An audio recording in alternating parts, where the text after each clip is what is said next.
kita boleh sedikit soal jawab. Ustaz, kalau ada yang ingin bertanyakan soalan, cuba hadirkan dalam 10 atau 15 minit. Jadi dengan itu saya serahkan kepada Ustaz untuk meneruskan majlis kita. Sekian, terima kasih. Assalamualaikum warahmatullahi wabarakatuh. Waalaikumsalam.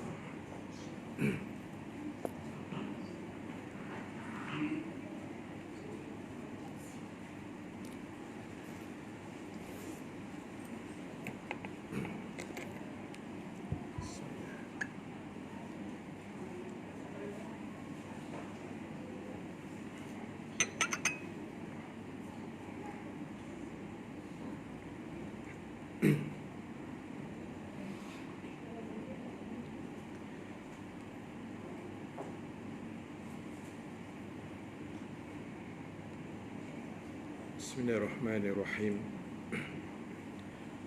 Assalamualaikum warahmatullahi wabarakatuh. Al-Fatihah. Auzubillahi minasyaitonir rajim.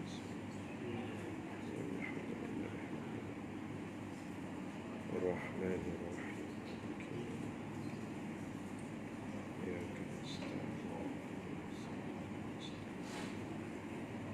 صراط الذين أنعمت عليهم.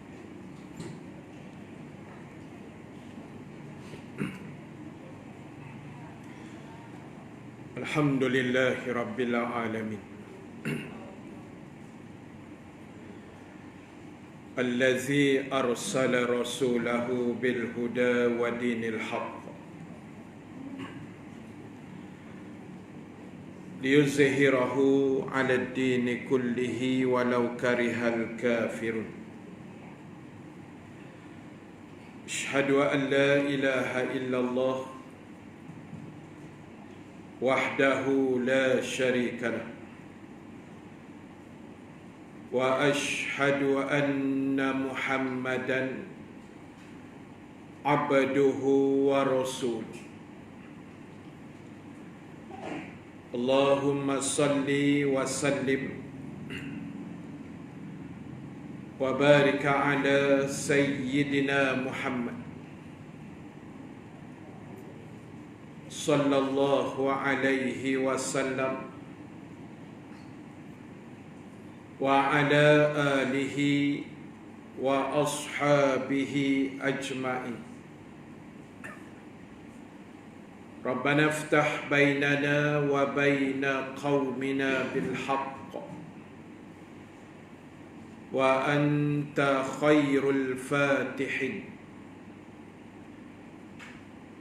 وسيكفيكهم الله وهو السميع العليم. أما بعد، kasih pada pimpinan majlis pada malam ini, Ashabul Kiram, tuan-tuan imam, tuan-tuan Bilal, pengerusi dan seluruh ahli jawatan kuasa surau, muslimin dan muslimat,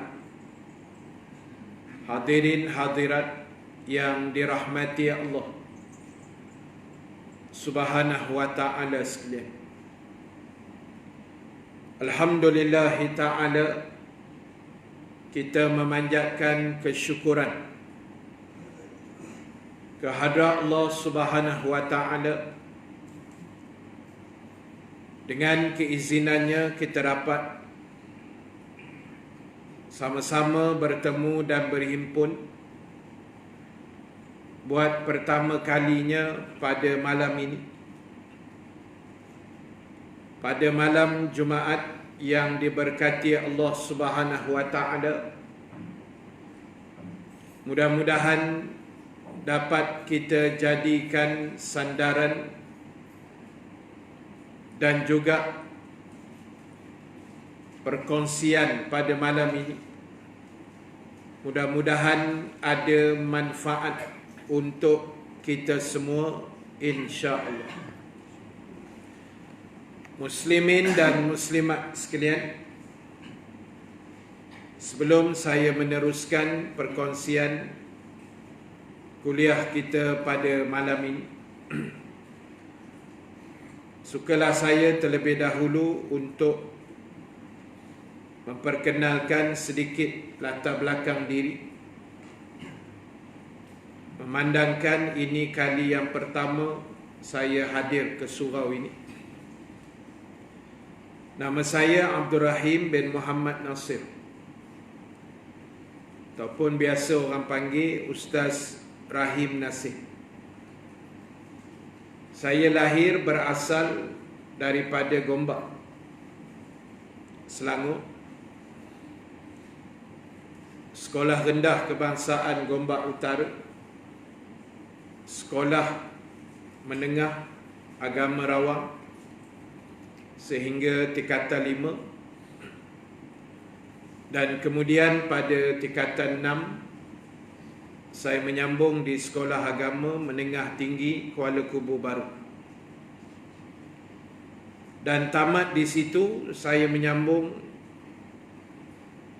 pengajian saya di Universiti Al-Azhar di Mesir pada tahun 1993 sehingga tahun 98 dalam jurusan Syariah Islamiyah,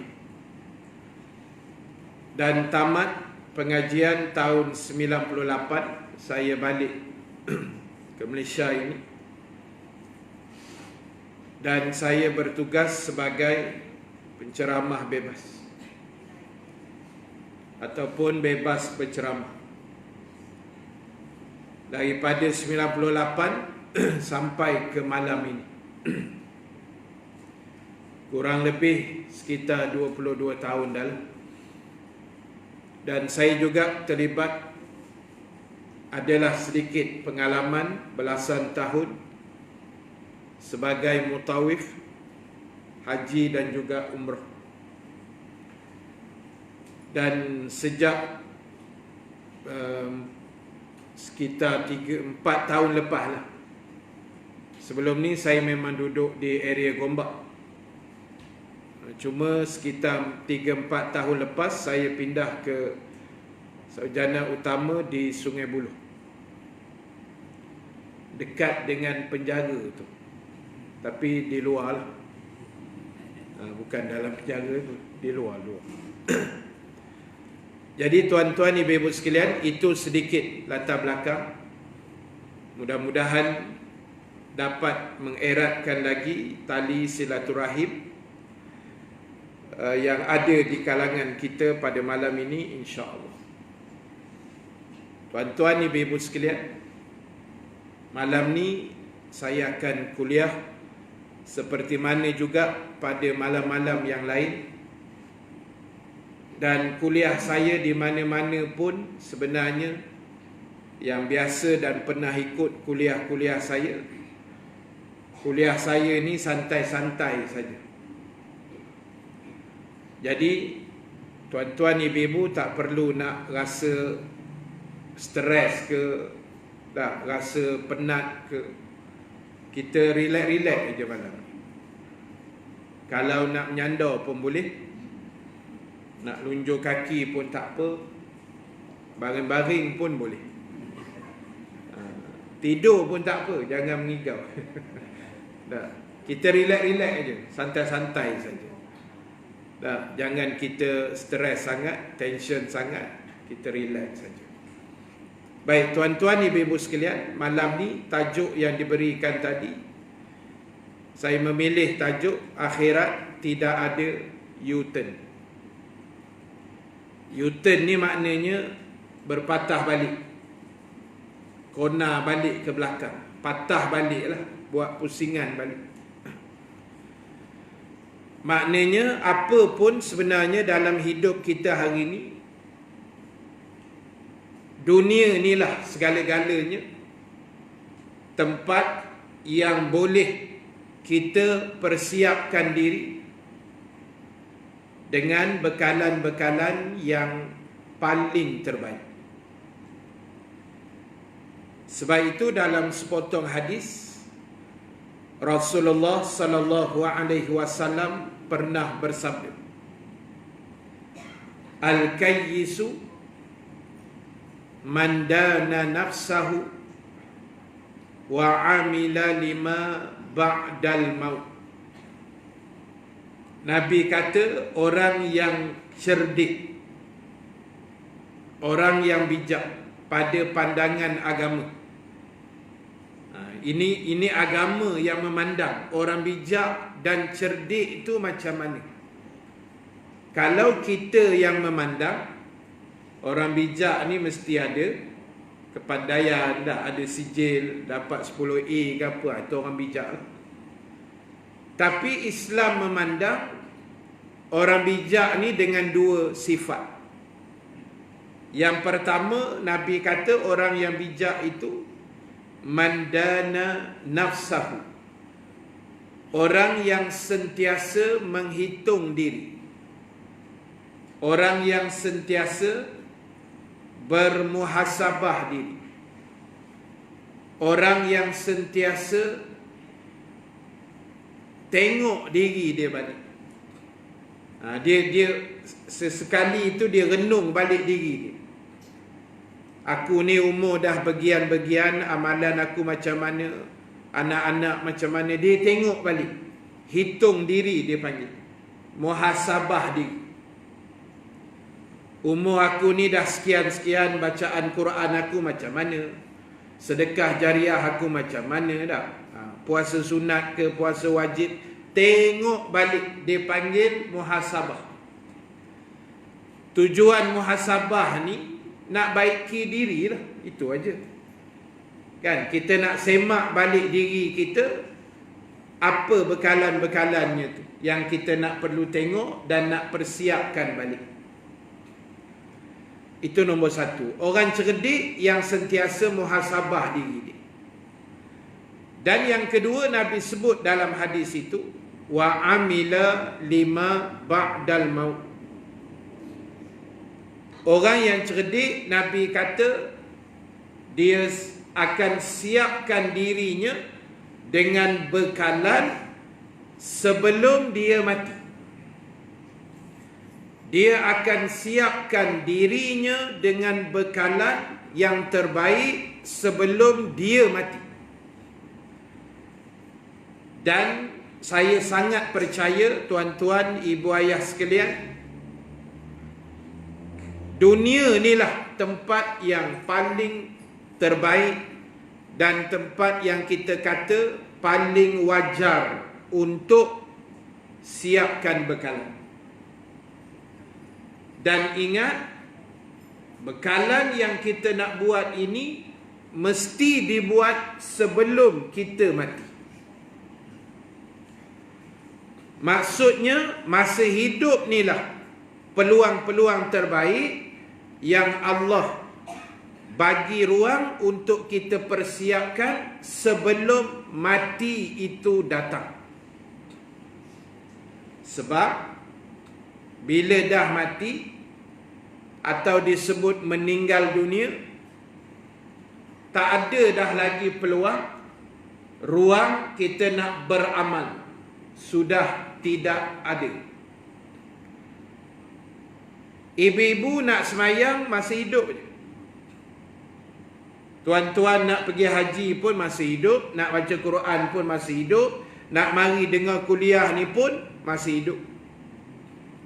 Dah mati, masuk dalam kubur, tak ada apa dah kita boleh buat. 22 tahun dah saya ceramah ni yang saya sebut tadi. Yang datang kuliah ceramah saya 22 tahun, semua orang hidup je. Boleh faham? Dah. Orang mati tak datang. Orang mati tak datang. Ni yang datang malam ni semua hidup begini. Tak, besok dah mati, tak datang dah. Jadi tu saya kata tadi, tompang masa hidup ni lah kita nak pulun. Bila dah mati, masuk dalam kubur, tak boleh dah buat apa-apa dah masa tu. Menyesal pun tak guna. Cuma selalu saya sebut di mana-mana dah, kita syukur pada Allah sebab masih hidup. Bila masih hidup ni kita kata talian hayat tu masih ada lah. Modal pusingan tu masih ada. Modal pusingan ni apa? Nyawa kita. Nyawa yang orang panggil hidup dengan bernyawa ni, nyawa tu modal. Selagi modal tu ada di tangan, kita boleh rolling elok-elok. Sempat lagi nak beramal, sempat lagi nak bertaubat, sempat segala-galanya, insya-Allah. Tapi bila meninggal, habis. 3 minggu lepas, bekas Presiden Mesir Hosni Mubarak mati, 91 tahun. Selang 3-4 hari pula lepas tu, lelaki tertua di dunia, 100 lebih umur dia, orang Cina dari negara Cina, mati juga. Bukannya umur tertua tak mati-mati, dah mati juga. Lepas tu baru ni yang kita digemparkan, adik bunuh abang tu kan, Sungai Petani, boh lamtong, bancur simen, masuk simen lamtong, mati. Malam semalam 3 meninggal, digilih di lori kontena di Westport, Pelabuhan Kelang. Kan, dia potong lori tak lepas kot mana, jatuh. Lepas tu motor lain pun datang langgar, masuk bawah lori. Yang satu lagi tak boleh elak pula, langgar pun masuk ke bawah lori sebab dia selikoh. Situ memang orang sana panggil kawasan tu selikoh maut. Memang, yelah, belah-belah sana kan kontena je kan, jalan pun teruk. Malam pukul 8.30 waktu macam ni, 2 India, seorang Melayu yang mati. Yang 2 lagi, 5 motor semua, 2 lagi cedera.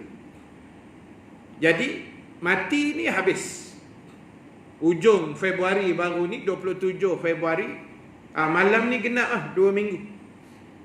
Arwah mak saya meninggal. Mak saya meninggal 2 minggu lepas.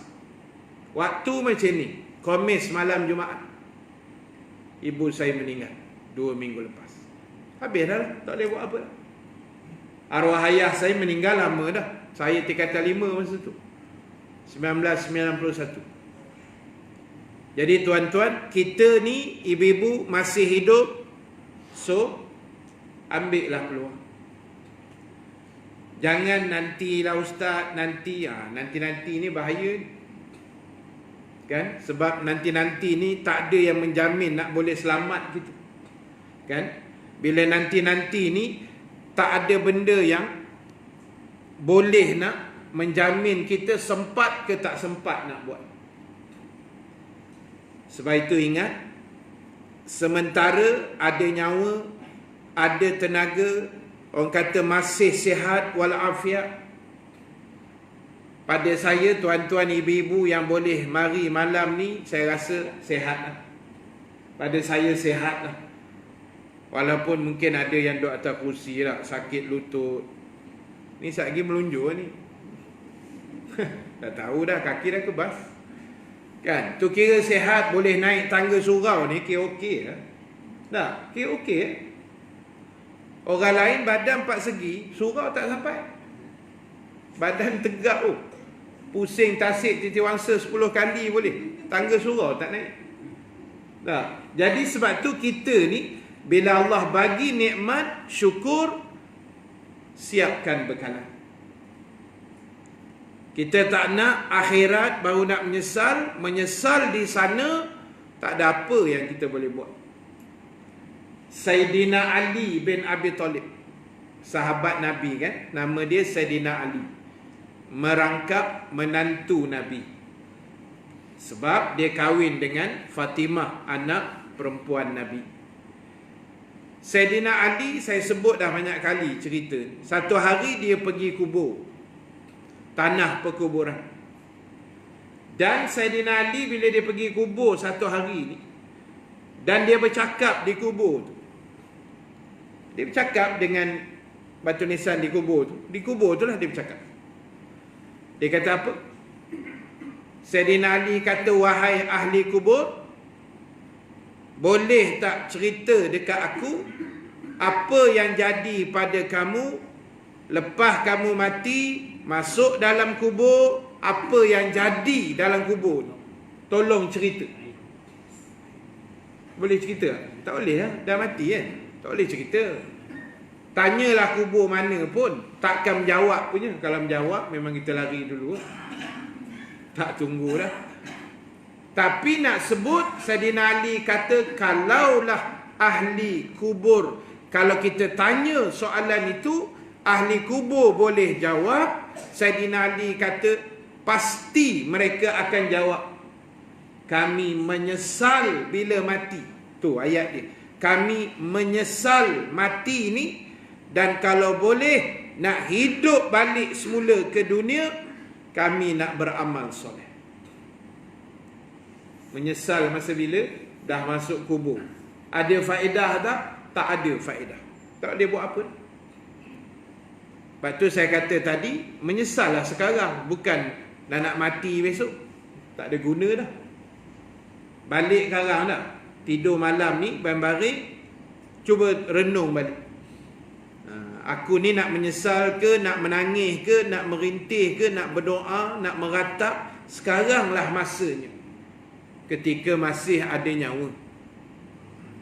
Banyak kisah tuan-tuan, ibu-ibu dalam Quran. Allah Ta'ala cerita ayat-ayat yang menggambarkan orang yang bangkit di akhirat besok, di padang mahsyar nanti, mereka berada dalam nada menyesal. Saya bacakan satu ayat. Ayat ni biasa Tok Imam selalu baca dalam surah Sajadah pagi Jumaat, pagi besok. Tapi pagi Jumaat ni bukan wajib baca surah Sajadah tu. Kena faham hukum juga. Kan? Kalau sesekali tak baca, macam sekarang ni pun subuh macam lewat-lewat dah sikit kan, orang nak pergi kerja ke apa, tak payahlah baca panjang sangat lah. Baca pendek-pendek. Macam yang kita baca hari ni, kenyataan pertama yang dikeluar oleh Menteri Agama kita yang baru lah, Sahibus Samahah Datuk Mufti Wilayah, bekas Mufti Wilayah, terbiasa sebut dia Mufti lah. Baru diangkat jadi Menteri Agama. Jadi hari ni dibuat keluar satu kenyataan tentang solat Jumaat besok, berhubung kait dengan COVID-19 yang sedang merebak laju ni. Jadi dicadangkan kita siap-siap ambil wuduk di rumah, terus pergi masjid. Lepas tu dicadangkan khotib yang berkhutbah jangan panjang-panjang. Memang sunnah dia khutbah pendek kan, khutbah 5-10 minit, 10 minit pun lama sebenarnya. Tapi kita khutbah ni kadang terlajak dah 20 minit. Dia sebenarnya khutbah ni pendek je, ringkas dan padat. Itu khutbah. Kalau imam yang bijak, yang cerdik, tahu keadaan semasa, dia akan khutbah pendek. Tambah waktu pun lewat kan, dekat 1 berapa, 20 kat 1.5 kan, 120 lebih. Jadi maknanya itu yang disarankan. Khutbah ni kok mana pun dia pendek. Termasuklah khutbah raya. Khutbah raya biasa panjang sikit lah. Macam khutbah apa dia panggil? Khutbah nikah. Khutbah nikah ni yang biasa Tok Imam Jurunikah baca kan, dia jangan panjang sangat, pendek sudah. Saya pernah hadir satu majlis pernikahan anak buah saya, anak kakak. Imam tu baca, imam tu pula anak murid kita juga, budak muda ni. Dia khutbah nikah hari tu 45 minit. Bihun sampai sejuk. Lamalah dia khutbah dah. Kita pula duduk bersila pula sebelah ni, lenguh kaki. Saya kata bila pula Pak Imam ni nak berhenti, lama pula bisyarah. Dia jangan lama-lama. Dah lah buat tu pula lepas asar. Nikah tu lepas asar. Dah lah lewat mula. pukul 6 lebih, khutbah pula lama. Ni orang datang pula nak sembahyang maghrib. Bihun tak berusik lagi. Tak lagi kan orang datang pula faham, orang yang menunggu tak dapat makan pula sudahnya kan. Itu pun kena baca semua tu. Sebab tu kita jadi manusia ni biar cerdik. Kan? Macam saya kuliah malam ni tak. Kuliah jangan lama-lama, sejam aja. Ada makan malam ni? Ada?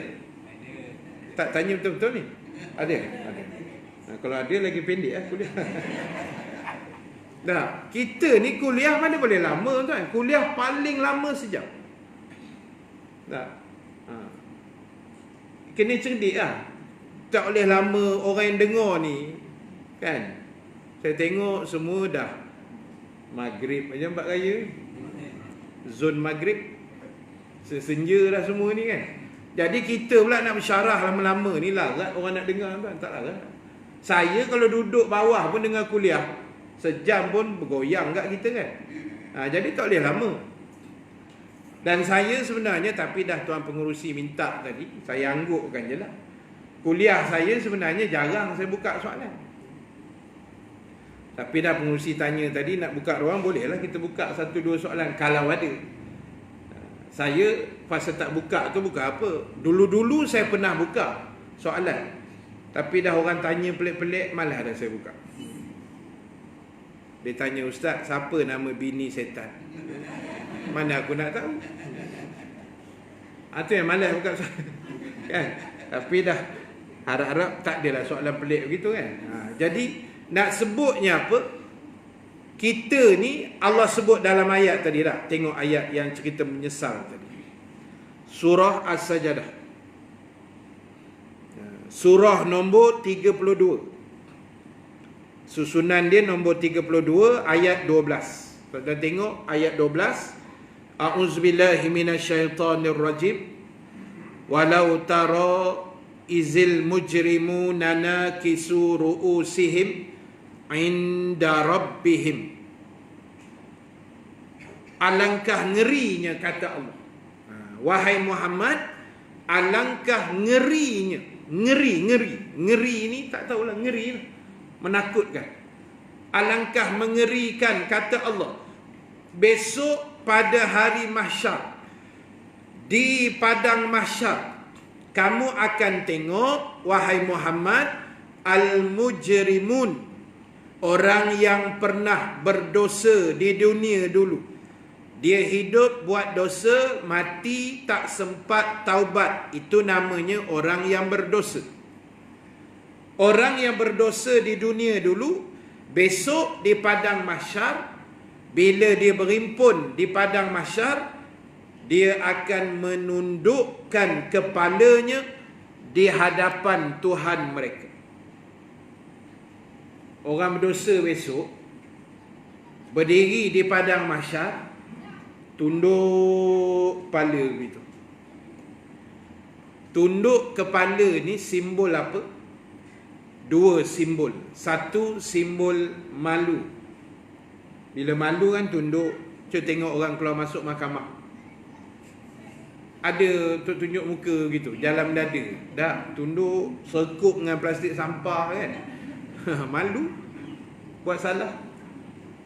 Satu, tunduk tu malu. Yang kedua, tunduk tu simbol takut. Ingat kita kecil-kecil kena marah dengan mak kan. Mak ayah pesan dah, main bola maghrib sebelum bang balik. Kita balik selepas bang, masak tu kan. Ketuk pintu, tak buka pintu. Buka-buka, kena syarah dulu keluar maghrib. Kita pun tunduk je, dengar je kan. Tak berani angkat muka, takut.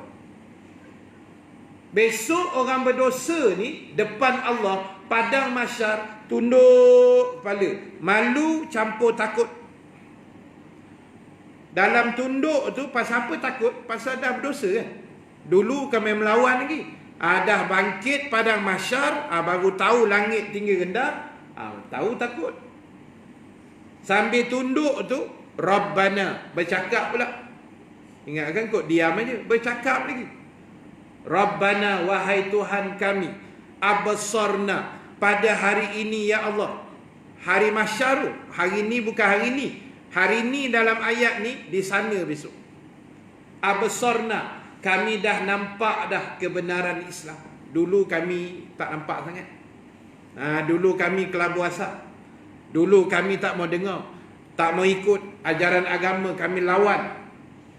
Absarna, hari ni kami nampak dah benarnya engkau, betulnya Islam. Wasami'na, dan hari ni ya Allah, kami dah dengar dah kebenaran itu. Kami tahu dah benda ni semua betul. Lalu apa jadi? Farji'na. Farji'na, ada huruf fa. Fa di situ kalau kita belajar bahasa Arab, lil fauran. Fauran maksudnya benda yang nak disegerakan. Farji'na, ya Allah, tolonglah cepat-cepat.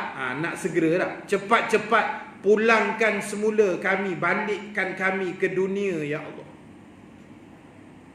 Nak buat apa balik ke dunia?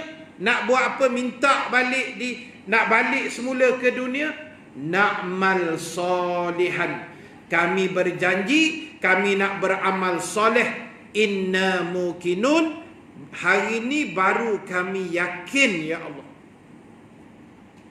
Tolonglah balikkan kami ke dunia sekejap pun tak apa. Kami nak beramal, nak buat baik, nak dengar cakap engkau ya Allah, tolonglah. Boleh balik kan tuan? Tak boleh. Dunia dah tak ada. Dunia dah hancur lebur dah masa tu, dah hilang ke mana pun tak tahu, lenyap dah. Dah kiamat kan. Kiamat ni hancur lebur semua. Lepas tu Allah letak padang mahsyar, duduk situ sekejap sebelum nak ke syurga neraka tu. Tiba-tiba mereka minta nak balik ke dunia. Ulama kata benda yang mereka minta itu mustahil boleh dapat.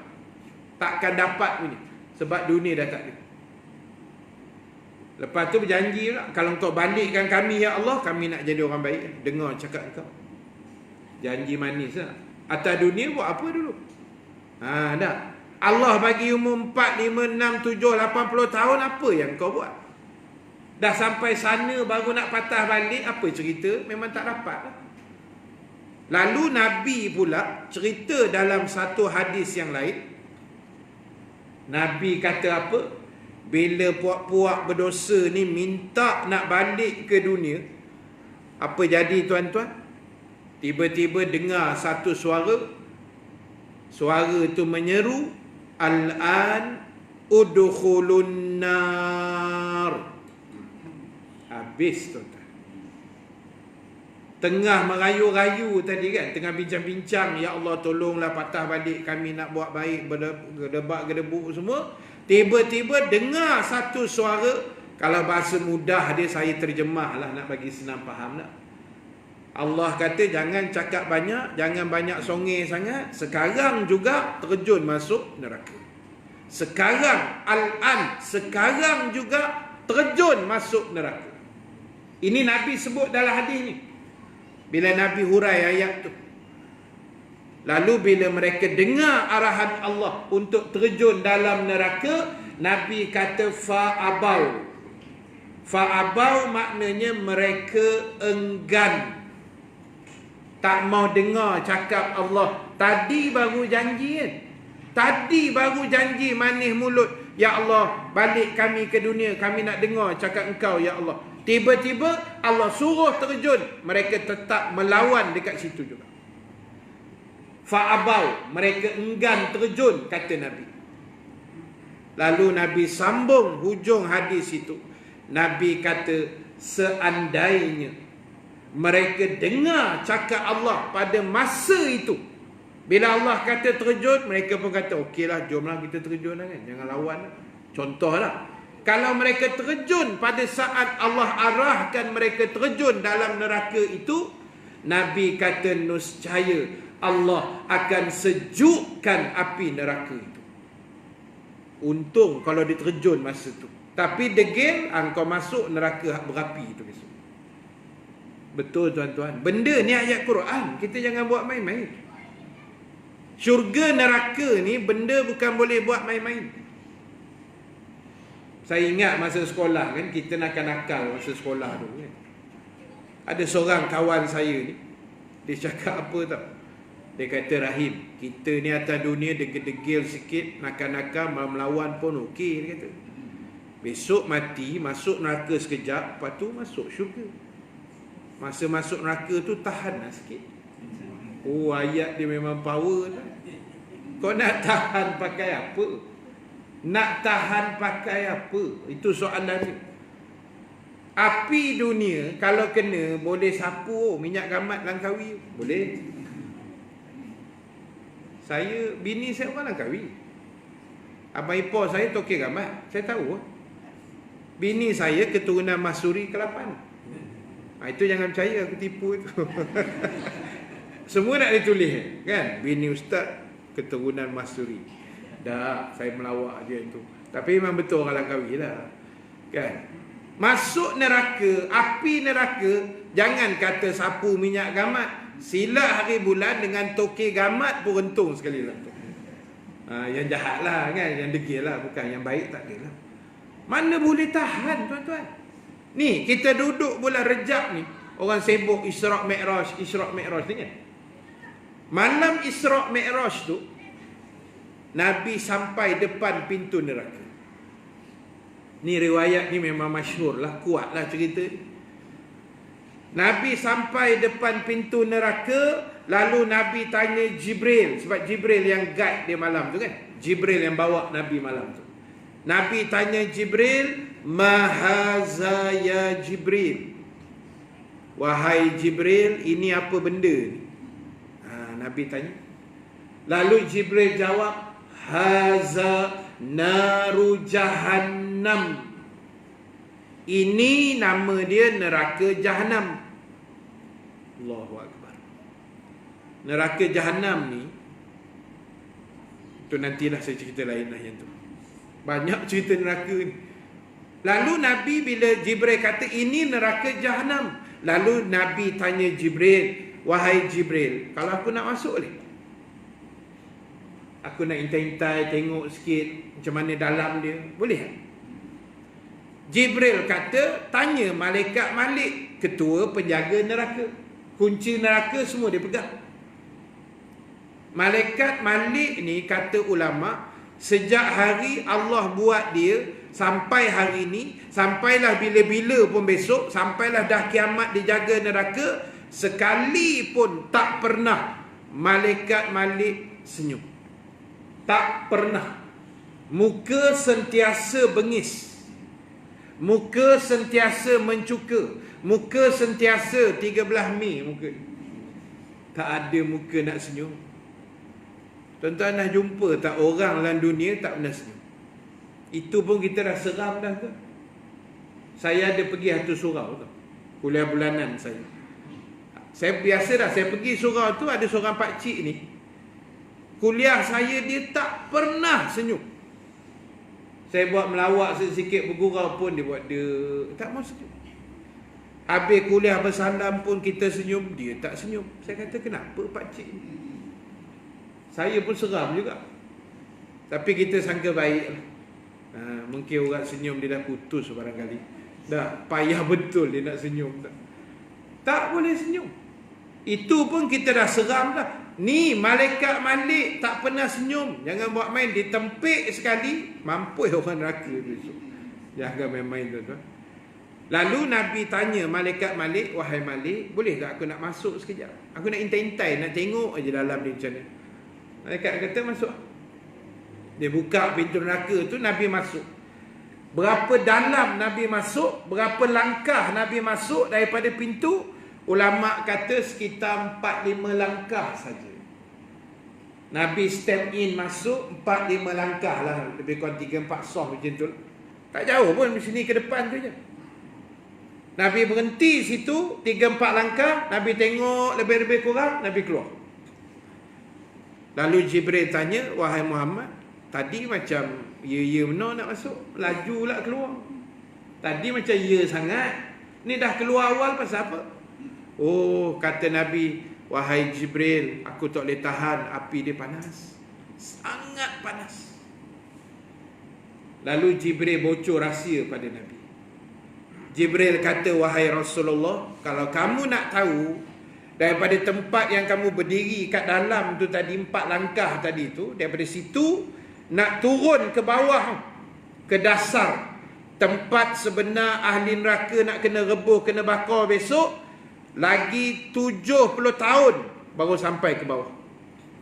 Allahu Akbar, tuan-tuan. Tak boleh buat main-main neraka. Api dia, tak boleh cakap, tuan. Sangat panas. Tuan-tuan tahu tak, neraka ni dalam dia, Nabi kata api daripada putih tukar ke merah, merah tukar pink, pink tukar, dipanaskan, bertukar. Last kali Nabi kata api neraka warnanya hitam legam. Api neraka hitam legam. Dalam hadis saya jumpa, neraka ni gelap gelita. Tuan-tuan boleh bayang, duduk dalam api warna hitam, neraka pula gelap gelemat. Ya Allah ya Tuhan. Jangan main-main. 2-3 hari lepas, area rumah saya, Sarjana Utama, Merbau Sempak, Desa Covid, Puncak Alam, sampailah ke Kubur Gajah tu, semua tak ada api tu. Tak ada elektrik. Saya keluar pukul 7 dekat maghrib tu, nak pergi kuliah maghrib, pap, rumah dah tak ada api. Kita pun lega. Aku masuk kereta lagi, sejuk aircon ni. Sampai Masjid Merbau Sempak pun tak ada api kan. Dengan gelap, dengan berpeluh semayang. Imam punyalah warak. Habis semayang dia pergi umum, insya-Allah malam ni kuliah maghrib Ustaz Rahim Nasir dalam gelap. Apa keheh pula nak berkuliah dalam gelap. Saya kata, Mam, minta maaf, Mam, kita cancel ni pun. Saya dah kuyup ni, berpeluh ni. Balik rumah gelap sepanjang jalan, tuan-tuan. Sampai dalam rumah pun gelap. Itu pun kita dah sesak nafas. Tu tara ada kipas kipas kecil bateri tu lah. Lepas tu dengan lampu torchlight, lampu handphone, boleh lah menyawa sikit. Itu pun dah menggelepar lah kita. Bayang dalam neraka besok. Jangan buat main. Sebab itu tugas kita, biar menyesal hari ni. Saya hari ni menyesal tak baca Quran, Ustaz. Balik lagi baca sikit. Saya hari ni menyesal tak sedekah, Ustaz. Esok bubuh duit dan tabung Jumaat. Orang lelaki lah. Esok ni lebihkan sikit hari Jumaat. Hari Jumaat, kan Nabi kata penghulu segala hari. Sayyidul Ayyam lah. Dia penghulu. So bila penghulu ni, kita kena layan dia lebih sikit. Sunat kita esok pakai orang lelaki ni baju lawa sikit daripada baju biasa kan. Hari biasa, besok lawa sikit, wanginya lebih sikit, sedekahnya lebih sikit, baca Qurannya lebih sikit, selawatnya lebih. Semua buat lebih esok. Jadi ambil peluang tu. Jadi tuan-tuan, ibu-ibu sekalian, dunia inilah tempat terbaik kita nak siapkan bekalan. Apa dia bekalan? Allah sebut dalam Quran, wa tazawwadu fa inna khairaz zadi taqwa. Allah yang suruh, bukan saya, bukan ustaz-ustaz yang suruh. Allah yang suruh. Allah kata wa tazawwadu, siapkan bekalan. Buat preparation. Dan sebaik-baik bekalan ialah iman dan takwa. Iman. Apa dia iman? Iman itu maknanya keyakinan, kepercayaan. Itulah iman. Iman ni memang dia banyak melibat benda-benda gaib. Kan? Jadi benda gaib ni kita jangan tanya banyak. Kita percaya saja. Jangan soal banyak. Ada seorang pakcik tu, hidup lagi pakcik. Masa saya pergi Mesir dulu, 28 November 27 November 1993. Saya ingat lagi tarikh. Saya pergi Mesir. Dia pun datanglah sebelah rumah mak, arwah mak je kat Gombak. Dia pun datang mengantar sekali lah kononnya kan. Lepas tu dia dan lagi bercakap dekat mak saya. Dia kata apa, makcik? Ni makcik hantar Rahim mengaji Mesir, mengaji agama ni. Besok balik dia nak makan apa? Ni jenis orang tak ada agama sangat lah. Besok dia nak kerja apa? Dia nak makan apa? Saya dah balik Mesir dah 22 tahun. Tak payah jawab soalan tu, tengok badan pun tahu. Boleh pula tanya nak balik makan apa. Kau tak tengok aku jadi apa gitu. Sihat walafiat. Dah, orang mengaji agama rezeki ni tak sakit ke? Kan ada orang cakap kan, mutaakhir ni ada orang cakap, ni hantar anak mengaji tahfiz tu besok nak. Nah, ada masa depan ke hantar anak sekolah tahfiz? Gila ke apa cakap macam tu? Jangan tuan-tuan. Kita buat kerja agama ni, rezeki ni, tak buat kerja agama pun rezeki Allah dah susun dah semua. Apa nak gelang rambut? Saya jumpa kadang-kadang reunion. Reunion ni ada bagusnya, kita erat silaturahim kawan-kawan sekolah dulu kan. Tapi ada agak bahayanya, jumpa awet lama. Tu bahayanya. Jadi tuan-tuan kan, saya bila reunion kan, jumpa kawan-kawan sekolah lama kan, sekolah rendah, sekolah menengah. Yalah, bila jumpa batch-batch saya ni, umur-umur saya 46 kan, umur-umur 40-an ni, mesti tanya, kau kerja apa kan, anak apa orang. Kalau umur tuan-tuan, cucu apa orang, macam tu. Dia upgrade sikit, ni level saya anak lah. Lepas tu tanya kerja apa. Jadi bila saya sembang, tanya, kau kerja apa sah? Aku sejak balik Mesir penceramah. Tak ada kerja lain? Mengajar-ngajar jadi ustaz apa, cikgu kafar? Tak ada, saya berceramah je. Boleh hidup ke? Bodoh, kau tak nampak aku hidup sampai hari ni? Geram pula aku. Boleh tanya, boleh hidup ke? Kau tak nampak aku hidup tegak hari ni? Nampak tak? Tak yakin dengan rezeki Allah lah. Apalah cakap macam tu. Jadi tuan-tuan, ibu-ibu sekalian, bekalan terbaik iman, tauhid, keyakinan, kepercayaan kita pada Allah. Sebab itu saya nak ringkaskan macam ni lah. Apa benda yang kita nak siapkan bekalan di dunia, nak dibawa ke akhirat? Nombor satu, ulama kata ilmu. Ilmu maknanya ilmu pengetahuan agama, ilmu dunia yang mendekatkan kita pada Allah. Tak salah nak mengaji matematik ke, sains ke, geografi, mengaji lah. Tapi jangan tinggal ilmu agama. Jangan sampai tak tahu hukum hakam langsung kan. Kena jagalah. Ilmu pertama, bekalan kita nak siap ilmu. Ilmu tu asas segala-galanya. Siapa nak selamat dunia dengan ilmu, siapa nak selamat akhirat juga dengan ilmu. So kena mengaji. Sebab tu saya ucap tadi kan, terima kasih tuan-tuan yang datang malam ni.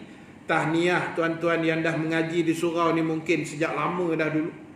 Mungkin daripada muda sampai dah berumur dah hari ni kan, lama dah mengaji. Tahniah lah. Sebab besar fadilat dia, besar ni hikmah ni. Kita duduk majlis ilmu ni, kita bukan perasan sangat. Kita kadang tak ingat fadilat-fadilat. Malaikat menaungi, semut dalam lubang mendoakan kita, ikan termenung dalam laut tu yang tengah mengamuk sekarang. Kan? Allah nak bagi rezeki tuan. Geng-geng Kedah ni sampai dah muntah darah dah makan ikan termenung. Ikan termenung tau, ikan termenung. Lepas makan termenung aja. Tu nama dia ikan termenung.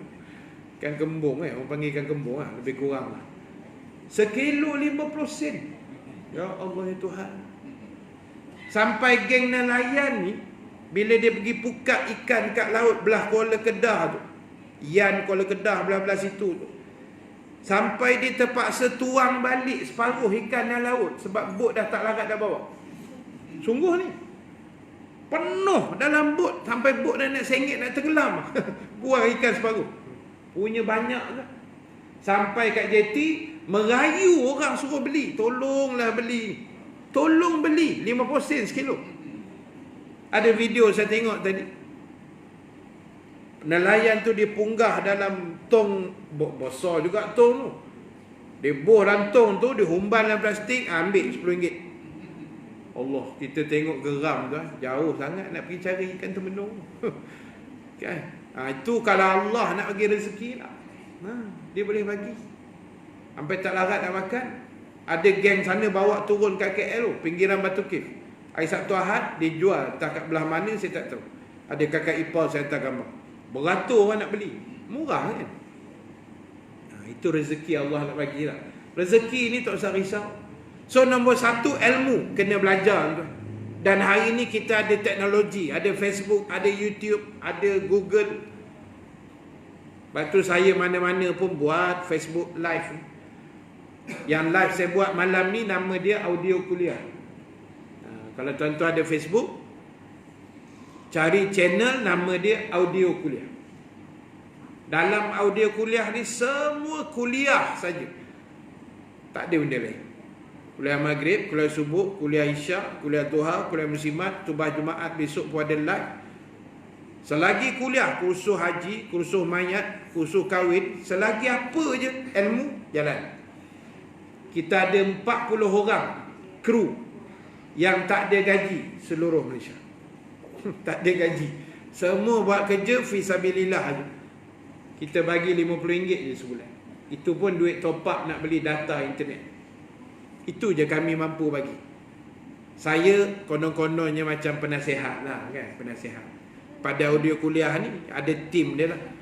Jadi kami ada dana sikit. Dana tu pun orang bagi juga, jamaah bagi kan. Kita bagi RM50 setiap bulan. Dia seronok lah dapat duit top up, beli internet, hari-hari dia buat live. Macam-macam ustaz tu, seronok gitu. Jadi tak ada alasan tak boleh mengaji. Oh saya tak larat kat rumah, boleh tengok live. Tapi elok datang lah kan. Tapi kalau sakit lutut tak boleh datang, tengok live. YouTube pun berlambak kan. YouTube pun ada. Tapi kena hati-hatilah tengok. Takut tersilap tengok kan. Sesat pula jadinya kan. Sebab sekarang ni dah macam-macam dah. Jadi kena hati-hati lah.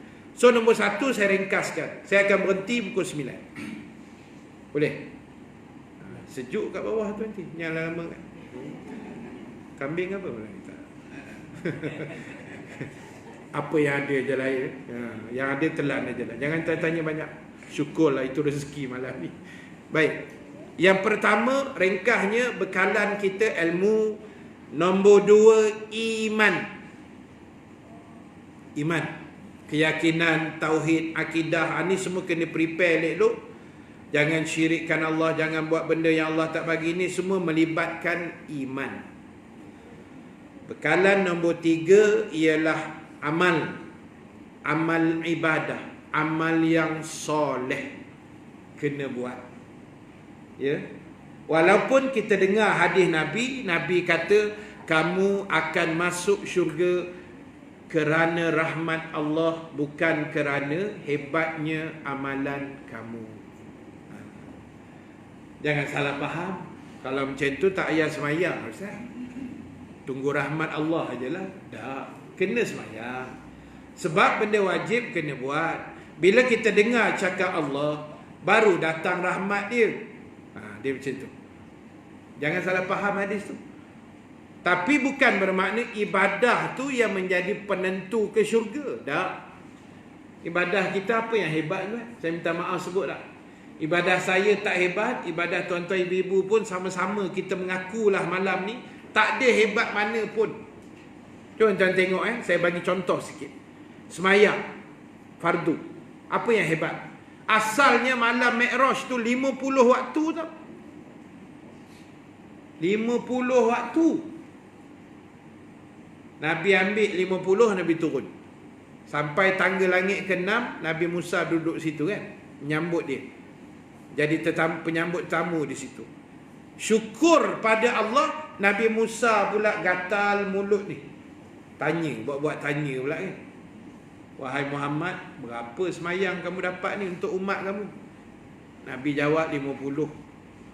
Nabi Musa kata banyak. Minta kurang sikit. Alhamdulillah pula Nabi Muhammad dengar pula cakap Nabi Musa. Kalau Nabi buat keras kepala macam ni. Nabi kata lantak umat aku punya pasal. Ada contoh 50 tuan, jangan buat main. 50 ni 24 jam 50 waktu. Saya dah kira dah. Selang 20 minit tukar waktu. Mati kita. Kan? Baru nak makan nasi, 2 suap dah masuk waktu lain pula, waktu kedua. Paling mati siapa? Pak Bilal. 50 kali nak bang sehari. Berapa gaji nak bayar? Tapi Allah tu maha bijak dah. Dan lembutlah hati Nabi dengar, betul juga ni, naik balik kan, turun. Berapa? 45. Oh banyak. Prihatin sungguh Nabi Musa, tuan-tuan. Sayang dia dekat kita ni kan, Nabi Musa tau. Sampailah last kali tinggal 5 kan. Berapa? 5. Weh, banyak ni, berat. 5 ni pun umat kamu tak larat ni. Nabi jawab apa? Cukup dah. Malu dah aku nak naik, banyak kali dah menghadap. Macam itu hari kan, banyak kali dah menghadap agung. Contoh. Ni tak ada kena-mengena. Jadi tuan-tuan, dah. Nabi kata aku malu dah, tak apalah 5 pun 5. Atau bawa turun 5. Tu pun ada geng mana pun tak tahulah tuan-tuan. Dia kata ustaz, silap Nabi malu. Kalau Nabi naik sekali lagi buat muka tak malu ustaz, confirm tak semayang. Ni geng mangkuk ayun dengan hantu raya namanya. Kau agak-agak sikit, kau ingat Nabi muka tak malu macam kita ke apa ke kan? Sedap dia cakap. Ui sayang ustaz, kalau Nabi tebal sikit je lagi naik ustaz, tak semayang kita ustaz. Mangkuk ayun tu geng-geng ni. Jadi tuan-tuan, kita semayang 5 je tau. Asal 50. Tiba-tiba buat 5. Maknanya apa? 1/10 daripada jumlah asal. Patutnya 50 kan. Tiba-tiba buat 5. Banyak ke sikit? Sikit lah daripada 50. Sikit sangat. Lepas tu puasa Ramadan 2 bulan lagi insya-Allah kan. 43 hari lagi insya-Allah.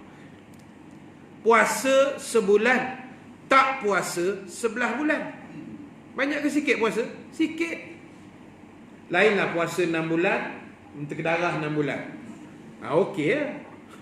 Ini puasa sebulan, menteri darah 11 bulan. Gila betul kita. Bayar zakat, banyak ke sikit? Zakat fitrah RM7 sekepala. RM7 tu setahun punya bayaran tau. Cuba tuan-tuan bagi RM7 bahagi 365 hari. Berapa sen agak-agak sehari bayar? Nak kira pun malu lah tuan-tuan. Malu entah berapa sen sehari, tak tahu kita bayar zakat ni kan. RM7 lainlah tuan-tuan bayar. Tahun ni ustaz, saya ingat nak bayar 700 lah sekepala. Saya ada 5 beranak ni, tanggungan saya 7 kali 5 ni 3,500 ustaz. Barulah boleh berangan nak masuk syurga. Bayar RM7 nak masuk syurga Firdaus. Agak-agak kita ni kan. Lepas tu pergi haji sekali semua hidup. Apa yang banyak? Tahu-tahu masuk syurga. Takkan hebat Allah bagi kita. Itu sebab rahmat tau. Rahmat ni apa? Kasih sayang. Rahmat Allah maknanya belas kasihan Allah. Allah tengok kita kuliah ni dah sakit lutut. Ya Allah, kesian aku tengok geng-geng masa maju ni. Bagilah syurga. Itu je, bukan hebat mana pun kita ni. Allah tengok kita semain tarawih nanti sampai tertidur. Kan? Saya tiap-tiap tahun semain tarawih lah. Saya ceramah mata-kata kan, tazkirah Ramadan. Mesti jumpa orang sebelah tidur. Semain tarawih kan mengantuk kan, sebab tengah darah banyak. Air tembikai sebaldi dia bahas. Tu yang tarawih tu, ya Allah. Imam baca inna a'toina pun dia kata panjang. Allah salah tu kita ni. Kan? Tu yang imam dah bagi salam, dia jari dia tegak aja, tak turun-turun. Saya kata syahid dah kawan ni, masuk syurga dah ni. Kan? Allah pun tengok, ya Allah kesian hamba aku semain tarawih pun sampai lena. Bagilah syurga kat dia dah. Itu je, bukan kita hebat tara mana. Kita ada sembahyang sunat 100 rakaat sehari, ada kat sini? Kau ada pun jangan mengaku lah kan. Tapi rasa macam tak ada je. Kita tengok muka tu macam sama je kan saya. Tuan-tuan tengok ada seorang tabi'in. Tabi'in ni generasi yang hidup selepas sahabat. Selepas Nabi wafat, dia lahir. Hari ni Nabi hidup. Siapa lahir hari ni, Nabi hidup, itu namanya sahabat kan, kalau dia beriman. Hari ni Nabi wafat, besok dia lahir. Itu nama dia tabi'in. Dia lahir lepas Nabi wafat. Ini saya bagi contoh. Tengok beza ibadah kita dengan tabi'in. Tak payah cerita sahabat, itu lagi hebat. Tabi'in ni satu hari dia sakit demam. Tapi bukan corona lah, demam apa tak tahu lah. Kan, dia baring atas katil tu, orang datang ziarah. Ada 2-3 orang sahabat datang ziarah dia. Apa jadi pada kawan tabi'in ni? Menangis dia. Lalu sahabat Nabi tegur. Dia kata, orang datang ziarah, kau menangis pasal apa? Patutnya orang ziarah kau suka kan? Nikmat bagi orang sakit, bila ada orang datang ziarah, kita suka. Ni kau menangis pasal apa? Orang datang kau menangis. Tak, dia kata aku menangis ni bukan pasal kau orang datang. Aku suka kau orang datang. Aku menangis ni sebab lain. Sahabat tanya sebab apa? Sebab bila aku sakit, aku tak boleh semayang sunat banyak-banyak macam mana ketika aku sihat. Tu yang aku sedih tu. Sahabat tanya masa sihat berapa rakaat, masa sakit ni berapa rakaat. Dia kata boleh separuh ke? Yalah, separuh tu berapa? Dia kata masa aku sihat, aku biasa semayang sunat 1 hari. Setiap hari aku biasa semayang 300 rakaat. Habis masa sakit terlentang ni, separuh lah, 150. Dalam sakit, kita dengar macam tu terus sakit. Allahu Akbar, tuan-tuan. Saya kalau demam-demam memang tak ada lah supaya sunat ni cakap betul-betul punya ni. Kan, percaya tak percaya lantak korang. Kan, kita boleh demam, ya Allah, sembahyang sunat mungkin salam je lah ustaz. Sembahyang wajib pun gagah jugalah kan. 3 suku Zuhur. Masa sakit mengaku je lah kita ni kan. Sahabat tu, tabi'in tu, tengah sakit terbaring pun dan 150 rakaat. Tu pun dia menangis. Weh, kalau kita terbaring 150, syurga dalam genggaman. Berangan tak sudah kita. Dah. Jadi tuan-tuan, ingat benda tu baik-baik. Apa pun teruskan beramal. Kan? Dan saya nak ringkaskan sikit, saya nak bagi 2 je amalan pada tuan-tuan. Kalau boleh tuan-tuan buatlah tu. Kalau boleh, yang pertama istighfar, yang kedua selawat. Jangan tinggal 2 benda ni. Istighfar yang mana ustaz? Kita ambil yang paling pendek je tuan. Kalau bagi panjang kan macam tak buat je. Kita bagi yang pendek-pendek je. Iaitu lafaz dia astaghfirullahalazim. Itu saja. Nak kena sambung ke ustaz? Allazi la, tak payah. Kan saya kata ambil yang paling pendek. Kan bagi panjang kan tak buat kan. Ambil yang pendek sekali. Astaghfirullahalazim, astaghfirullahalazim, astaghfirullahalazim. Berapa kali nak baca sehari? Ulama cadangkan setiap hari 300 kali. Tu dengar-dengar tu macam nak demam lah sih. Kan? 300 ni sekejap je tuan, 10 minit je. 10 minit siap 300 kali. Tak percaya lepas ni buat. Sebelum tidur kan buat. Tapi jangan sambil baring, dapat 2 kali je nanti. Kan? 300 kali. Selawat ustaz, selawat ni banyak jenis kan. Ikut kita lah. Kalau saya punya selawat, saya biasa baca mudah je. Allahumma salli ala Sayyidina Muhammad wa ala alihi wa sahbihi ajma'in. Itu je. Berapa banyak? Sama juga 300 kali. Cuba. Start malam ni atau besok lah kan. Malam ni rehat dulu Ustaz. Ambil tenaga dulu. Besok. Berkat Jumaat besok ni start. Tak boleh 300 tak apa. Pelan-pelan. Buat 100 dulu. Pasal apa 300? Itu yang ulama cadang. Istighfar sampai 300 banyak. Iyalah, dah dosa kita banyak. Dosa kita banyak kan. Takkan nak istighfar 3 kali je. Nabi pun tak ada dosa 100 kali. Kan? Nabi antara 70 ke 100. Tu tak ada dosa. Kita hari-hari membawang, mengunyit semua tu. Kan? Takkan nak 30 je. Bohlah 300. Baru sedap sikit kan. Malaikat pun tengok, nampak kemas sikit. Itu. Jadi cuba 2 tu. Istighfar dan selawat. 300. Cubalah. Azamkan benda tu sampai mati, insya-Allah. Nanti tuan-tuan ibu-ibu akan rasa apa fadilat, kelebihan, nikmat itu dah buat nanti baru tahu. Dan Allah akan hantarlah macam-macam benda nanti, insya-Allah. Baik, yang terakhir sekali, yang ketiga, pukul 9 dah tuan. Yang keempat, tadi ilmu, iman, amal kan. Yang keempat, bekalan kita ialah penutup malam ni, akhlak, perangai, tingkah laku. Itu pun bekalan nak bawa jumpa Allah. Perangai sebagai orang Islam kena tunjukkan Islam tu dengan baik. Akhlak tu kena jaga. Minta maaf saya sebut, kadang-kadang kita mengaku Islam tapi akhlak macam bukan Islam. Tak comel. Biar sama tak? Biar sama dia panggil. Saya selalu dengar Tuan Guru kita Al-Fadil Datuk Ismail Kamus. Daripada saya sekolah lagi kita dengar ceramah dia kan. Dulu kita rajin dengar juga. Dia pernah sebut, dia kata kita ni dalam hidup ni biar sama tau. Jangan keliru, jangan mana bila Islam tu, oh saya orang Islam Ustaz. Okey, bila orang tengok tu terus nampak Islam. Macam tu. Orang tengok pakaian kita melambangkan orang Islam, tubuh badan kita, rambut apa semua dah melambangkan Islam, akhlak kita, percakapan kita, perbuatan, itu baru betul. Datuk Ismail kamu selalu bagi contoh, jangan jadi macam burung unta. Keliru. Burung pun tidak, unta pun tidak. Tapi orang panggil dia burung unta. Pasal apa panggil burung unta? Dia panggil burung sebab ada sayap tapi tak boleh terbang. Burung unta boleh terbang? Tak boleh. Habis unta sebab leher dia panjang. Dia pun confused. Aku ni burung ke unta sebenarnya? Tak. Kalau nak contoh sedap lagi, jangan jadi macam siput babi. Siput pun tidak, babi pun tidak. Kan? Slow-slow sikit, tak dicakap kuat-kuat. Kan? Itu yang kawan saya ustaz tu. Ustaz, kawan saya ustaz juga. Kami forum, lepas forum makan. Macam ni lah, makan kan. Tengah makan dia tanya soalan tu. Dia kata, Syekh, sajalah main teka-teki, dia kata. Pasal apa siput babi jalan perlahan?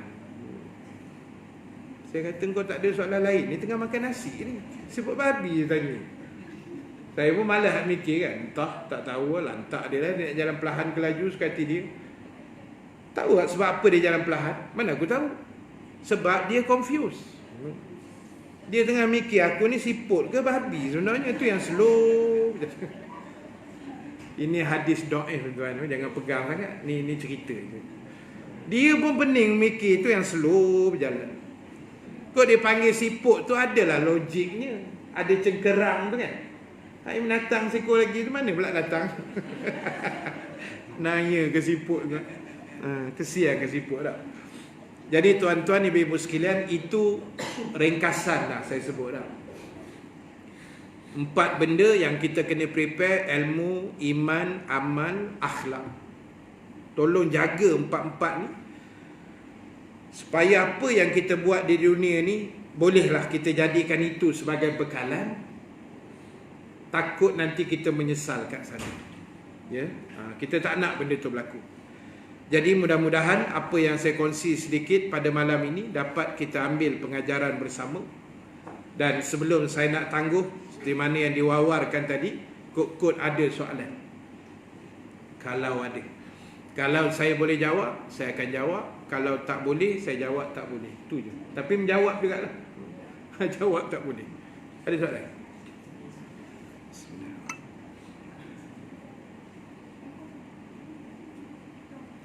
Jangan tanya saya siapa timbalan Perdana Menteri. Memang tak ada. Itu jangan tanya. Sebab itu memang tak ada. Ada? Tak ada? Ke lapor lah. Tak ada no? Tak payah tanya dah tak. Baik, jadi tuan-tuan, macam ni. Kalau tak ada, bukan saya nak menyoal, tak adalah. Jangan takut pula kan? Jadi Alhamdulillah, terima kasih banyak pada Saudara Nizam yang menjemput saya pada malam ini. Dan saya berbesar hati juga hadir kemari. Terima kasih banyak pada semua tuan-tuan, ibu-ibu. Saya tengok macam kaum ibu lebih ramai ni. Ni macam tanda-tanda nak kiamat nampak saya.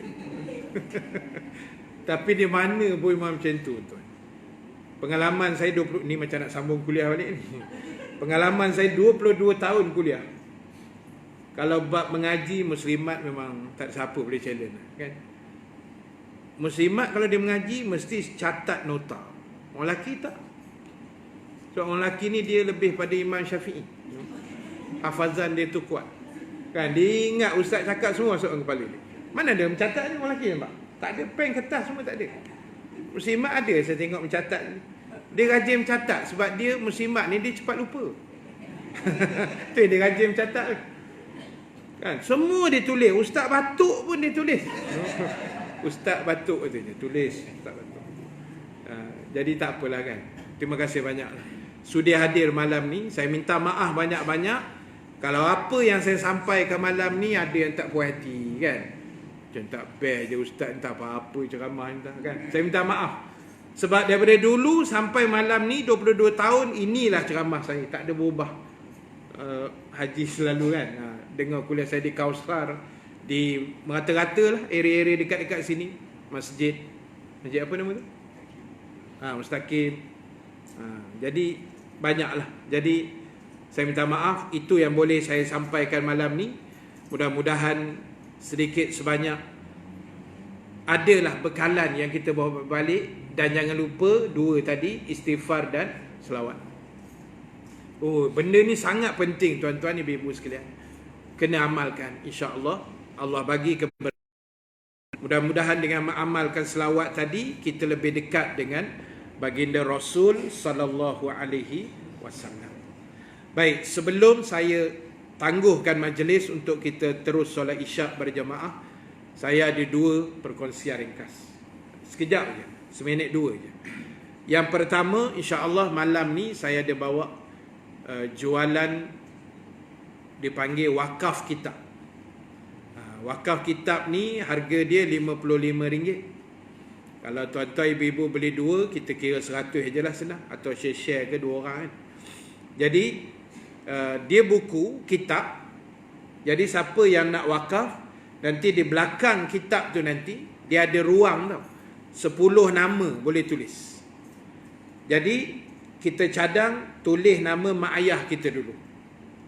Nombor 1, 2 mak ayah kita, nombor 3, 4 mertua kita. Jangan tinggal mertua, tulis. Kalau 1 mertua, 2 nama lah. Kalau 3 mertua je, 6 penuh dah tu. Kan? Dia ada 10.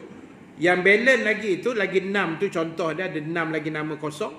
Itu boleh tulis nama yang masih hidup pun boleh, nama sendiri pun boleh, nama anak, nama cucu, nama suami, nama bini ke, atau nama arwah pun boleh. Arwah siapa tulis, yang hidup atau yang meninggal. Tulis cantik-cantik, tinggalkan kitab tu, jangan bawa balik. Tinggalkan balik kitab tu. Nanti kami kumpulkan semula dan kami akan wakafkan balik ke sekolah-sekolah pondok untuk bacaan pelajar pondok. Dalam tu ada zikir, ada doa, ada selawat, ada wirid. Biasa kitab ni untuk budak-budak pondok lah. Cara susunan dia tu memang untuk budak-budak pondok. Jadi tuan-tuan hanya ibu-ibu tulis nama saja, bayar harga dia tu, lepas tu tinggalkan. Itu saja. Ya. Ada di bawah, ada adik yang jaga di bawah. Kalau tak bawa duit atau tak cukup duit, ada 3 cara pembayaran. Saya ajar cara. Yang pertama, boleh hutang dengan kawan-kawan. Boleh faham? Itu yang paling terbaik sekali. Yang kedua, kalau rumah dekat-dekat ni kau nak lari balik sekejap lepas-lepas makan tu, tak apa, kita tunggu. Kau jalan kaki ke naik motor kan. Atau malas-malas sangat, minta dekat adik tu nanti, kad, dia ada business card tu, dekat situ ada nombor akaun bank Islam. Besok transfer je. Tulis dulu, besok bayar. Jangan bayar tahun depan lah, besok. Janganlah lama kan, mati kan masalah pula. Kan? Jadi besok bayar, malam ni tulis. Kitab tulis dulu, duit kemudian, tak apa. Nanti dah bank in ke apa, WhatsApp dekat nombor tu lah, beritahu kata dah bayar. Itu je. Ada di bawah. Benda tidak wajib, ini sunat saja. Kalau nak wakaf pun boleh, tak wakaf pun elok wakaf lah. Takut mati itu je. Ni bulan-bulan Rejab ni kita belajar-belajar bersedekah sikit lah. Preparation untuk Ramadan, insya-Allah. Dan yang kedua, sekali lagi saya nak mengajak tuan-tuan ibu-ibu, hadiahkan Fatihah pada arwah ibu saya. Sebab ialah bila ibu meninggal ni tuan-tuan, dia touching dia tu lain sikit kan. Bila ayah meninggal kita sedih, dua-dua kita sedih. Tapi ayah meninggal ni dia tak sama sedih macam ibu kan. Ibu tu dia rapat lagi. Ayah saya meninggal form 5, saya form 5. Saya dengan arwah ayah tak sempat, 17 tahun je saya sempat bermesra. Lepas tu ayah meninggal. Sebab kami, saya adik-beradik ramai. Seibu sebapa, adik-beradik saya 13 orang. Saya nombor 13. Yang bongsu. Walaupun besar sikit kan, tapi yang paling kecil saya. Jadi, tapi ialah ibu saya ni 84 tahun, panjang umur dia. Dia sempat besarkan 13 anak. Dia sempat tengok ada anak-anak dia yang dah meninggal. Abang saya, kakak saya dia dah meninggal.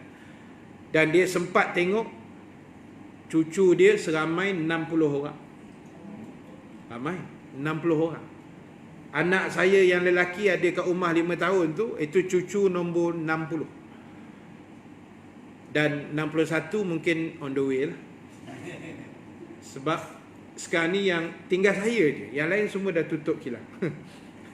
Semua abang-abang semua dah habis lah kan. Semua dah rehat. Tinggal saya seorang je. Dan sempat juga arwah ibu saya tengok cicit anak kepada cucu kan. Saya tak tahu jumlah sebenar cicit ni, tapi saya rasa dalam 70 orang juga. Jadi kalau kami buat kenduri, tak panggil tuan-tuan, yang kecil hati sebab jumlah tu dah besar sangat. Jadi kita hadiahkan Fatihah. Nama ibu saya arwah Hindun binti Husin, Hajah Hindun binti Husin. Dan kita niatkan jugalah sebenarnya pada mak ayah kita jugalah, kan? Pada arwah, tak kisahlah masih hidup ke mak mentua kita sekali, pak mentua kita sekali. Sebab 4 orang manusia ni besar jasanya pada kita. Melahir, mendidik, bagi nafkah kita, bagi makan kan. Itu kita tak mampu balas. Jadi kita hanya mampu dengan doa. Kalau mereka masih hidup, kita doakan Allah merahmati mereka. Dan kalau mereka dah meninggal, mudah-mudahan Allah lapangkan kubur mereka, bagi cahaya yang terang menderang, jadikan kubur mereka seperti taman syurga. Dan di akhirat besok kita doa Allah bagi syurga pada mak ayah kita dan mertua kita, insya-Allah. Amin ya rabbal alamin. Al-Fatihah. Auzubillahi minasyaitonirrajim. Bismillahirrahmanirrahim. Alhamdulillahi rabbil alamin. Arrahmanirrahim. Maliki yaumiddin. Iyyaka na'budu wa iyyaka nasta'in. Ihdinas siratal mustaqim.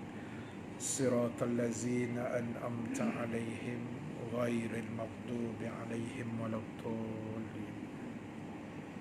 Bismillahirrahmanirrahim. Alhamdulillahi rabbil alamin. Wassalatu wassalamu ala asyrafil anbiya'i wal mursalin sayyidina Muhammadin wa ala alihi wa sahbihi ajma'in. Allahumma ja'al jama'ana haza jama'an marhuma wa tafarruqana min ba'dihi tafarruqan ma'suma wa la taj'alillahumma fina syaqiyan wa la mahruman wa la matruda. Allahumma zakkirna ma nasina wa 'allimna ma jahilna ya arhamar rahimin. Allahumma barik lana fi Rajab wa Sya'ban wa ballighna Ramadan ya akramal akramin. Wa sallallahu ala sayyidina Muhammad wa ala alihi wa sahbihi ajma'in. Walhamdulillahi rabbil alamin. Assalamualaikum warahmatullahi wabarakatuh.